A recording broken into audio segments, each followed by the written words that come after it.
오케이. 어려운 복소수. 오케이. 자, 요번에는 지역에 있는 갑방고 학교에 거의 객관식에도 마지막에 등장하는 참 어려운 문제인데 하나 가져와 봤습니다. 요 문제는 이제 당연히 케이스 바이 케이스로 다 풀려 그러면 시간도 오래 걸리고 해서 많은 학생들이 포기하는 문제인데요. 당연히 복소 평면을 이용해서 조금 고급진 스킬로 한번 해설을 해봐도록 하겠습니다. 쉽진 않은 문제입니다. 자, 일단 복소 평면을 먼저 좀 준비를 해놓을게요. 아래쪽에다가. 그래서 항상 우리가 X축은 실수 부위로 가져가고 Y축은 허수 부분으로 가져가죠. 그래 놓고 지금 이제 얘가 두 개의 인수가 곱해져 있는, 두 개의 복소수가 곱해져 있는 형태에서 실수가 돼야 되는데, 구조를 잘 보면 A가 자연수이기 때문에 얘가 복소수와 복소수의 곱으로 실수를 만들어야 되는 거예요. 그러면 이런 거는 언제 실수 조건을 가져가는지를 한번 생각을 해볼 겁니다. 그러니까 실수가 되려면 여러분들이 알고 있는 복소수의 성질들 중에서 실수 조건 되는 건 뭐가 있어요? 예를 들면 복소수하고 켤레복소수 더하면 실수되는 거 맞죠? 그리고 또 복소수하고 켤레복소수 곱하면 그것도 실수되는 거 맞아요. 그래서 그걸 활용을 할 건데, 일단 예를 들어서 1 플러스 i하고 1 마이너스 i를 곱하게 되면 그럼 얘가 2가 되게 되죠. 확실히 얘는 실수를 만족해요. 또 만약에 실수 부분끼리만 켤레 관계라면요. 그러니까 실수 부분끼리가 되는 걸 켤레 관계라고 우리가 설명을 하지는 않아요. 그런데 실수 부분 쪽도 여러분들이 생각을 시험장에서 할 수 있어야 된다는 거예요. 허수 부분이 부호가 바뀌는 것도 되는데 그럼 실수 부분이 부호가 바뀌는 건 안 될까?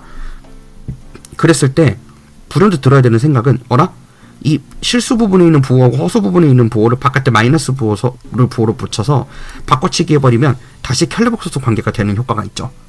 그래서 얘는 당연히 마이너스 2가 되겠구나.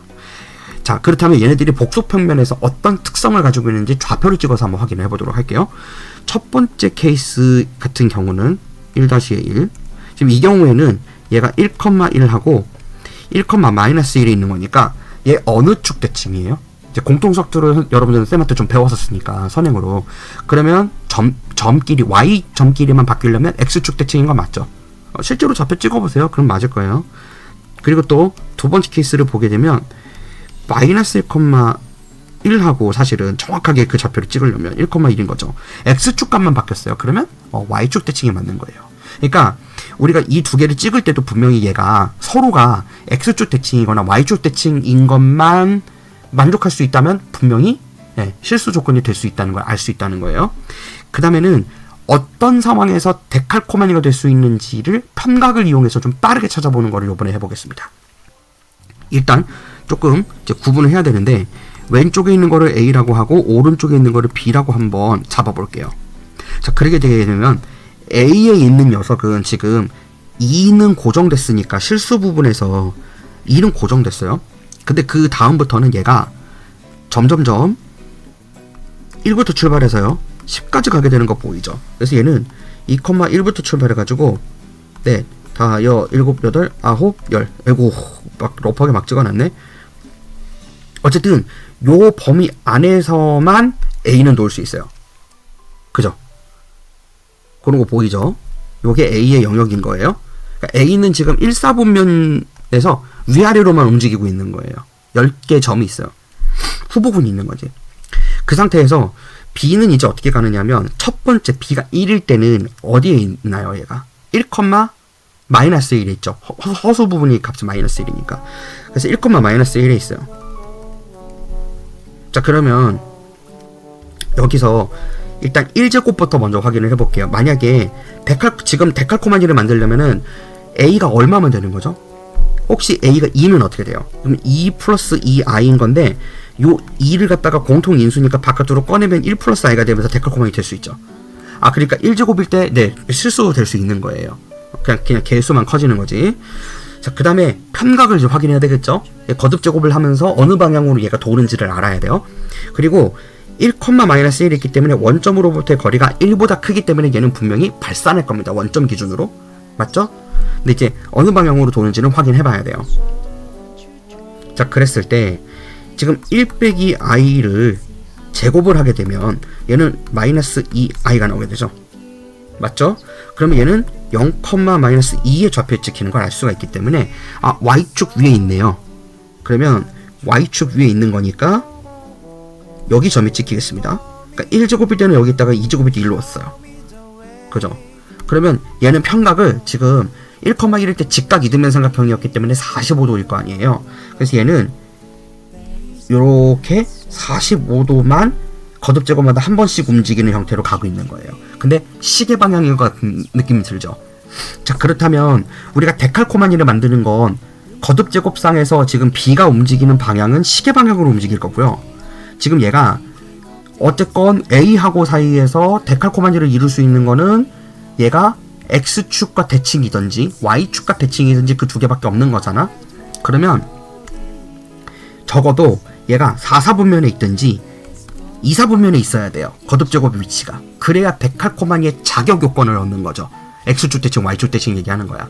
그래서 1제곱은 이미 찾았어요. 자, 그러면 45도씩 좌표를 찍어가면서 몇 사분면에 몇 제곱인지만 확인해보고 그 제곱되는 위치에서의 값을 확인해서 얘가 데칼코마니가 되는지 켤레복소수 관계가 되는지만 보면 되는 거죠. 그럼 어차피 얘가 공통인수가 있으면 아까 첫 번째 1제곱 때도 보면은 A를 갖다가 2를 바깥으로 꺼내서 공통인수를 만든 게 있었잖아. 요거 이해돼요? 제가 하나하나 하면서 보여줄게요. 자, 그럼 2제곱일 때 이렇게 됐는데 3제곱일 때는 그러면 대충 정확한 위치는 사실은 이제 마이너스 2,2i이기 때문에 이쪽에 찍히겠지만 3제곱 말하는 거예요. B가 3일 때. 그러니까 B가 3일 때는 마이너스 2,2 위치에 찍혀야 돼요. 45도 움직이는 거니까. 그 다음에는 4제곱일 때는 마이너스 2i의 제곱을 하기 때문에 마이너스 4가 되게 되죠. 그래서 2배만큼이 돼서 여기 찍히게 돼요. B가 4일 때는. 그러니까 5제곱까지는 가야 데칼코마니로서의 자격이 주어져요. 실수 조건에 기본적인 자격이 주어진다고요. 거기서도 켤레 관계를 만들 수 없으면 못해. 그런데 그냥 마이너스 4 된 거에다가 1-4 곱하면 그게 5의 거듭제곱 된 거죠. 근데 얘 확인해보면 마이너스 4 플러스 4i가 되게 돼요.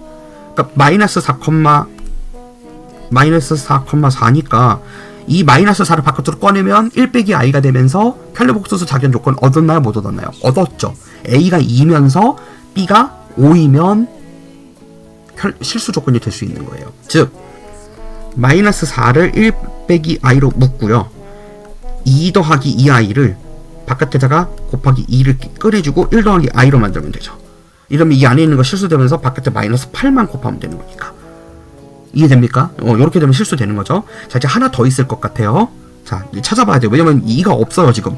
그럼 답은 최소 3 아니면 그 이상인 거잖아. 자, 5제곱 다음에 6제곱은 어디입니까? 6제곱은 결국에 거듭제곱하면은 y축 위에 있을 거예요. 6제곱은. 그렇겠지? 그 다음에 7제곱은 여기 있을 거예요. 그럼 8제곱인? 다시 x축에 오고요. 9제곱은 와야 얘가 4사분면으로 오는 거죠. 9제곱일 때. 자, 그럼 9제곱이 데칼코마니가 되는지만 보면 되는 건데 이때도 우리가 편각을 이용하는 이유가 이런 부분들 때문이에요. 지금 분명히 8제곱이 4제곱에 대해서 제곱하면 8제곱 보면 되는 거 아니야. 그래서 마이너스 4에 제곱하는 거죠. 그게 B가 8일 때인 거지. 맞죠? 왜냐면은 B가 4제곱 됐을 때가 마이너스 4였으니까 그 마이너스 4 제곱하면 B가 8제곱 되는 거거든요. 그래서 여기가 8제곱이 되는 부분인 거니까 16이 되는 걸 알 수 있어요. 그러면 9제곱일 때는 뻔하죠. 16 여기에다가 16에다가 1-4 곱하는 거니까 16, 마이너스 16이 되는 걸 알 수 있어요. 그죠? 그럼 16, 마이너스 16이라면 16을 바깥으로 빼면 1 빼기 i가 되고요. 그 다음에 2 플러스 2i에서 2를 또 바깥으로 빼면 아까 1제곱 할 때, 5제곱 할 때 똑같은 게 되는 거니까 9제곱일 때도 되는 걸 알 수 있는 겁니다.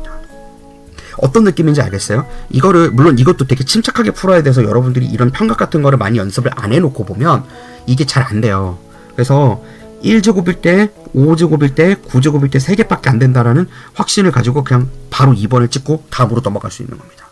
근데 이거를 일일이 제곱을 다 하면서 가져가려고 하면 문제 푸는데 시간이 많이 걸려. 물론 할 수는 있어요. B가 1부터 10까지인 거니까.